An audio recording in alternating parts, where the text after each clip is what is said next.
Hey everyone, today I'm going to show you how to turn on location on your Google Pixel phone. Without any further ado, let's get started. First, tap the gear icon to open up your settings.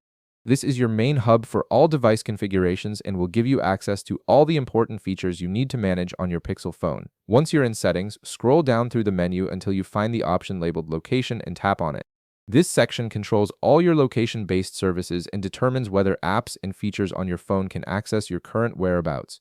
Now you'll see an option that says Use Location, and right beside it there's a toggle button.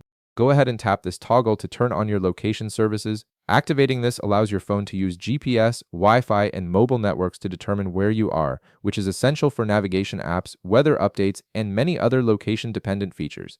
Now let me show you the second way to turn on location, which is even quicker. From your home screen or any app, swipe downwards from the top of your screen to open your Quick Settings panel. This gives you instant access to frequently used toggles without having to navigate through full settings menus. In the Quick Settings panel, find the location icon among the other quick toggles. Once you spot it, simply tap it to turn on your location. This method is perfect when you need to quickly enable location for a specific app or task without diving into the full settings menu. And that's it. You now have two convenient methods to turn on location on your Google Pixel whenever you need it. If this video helped you out, be sure to leave a like, subscribe, and I'll see you in the next one.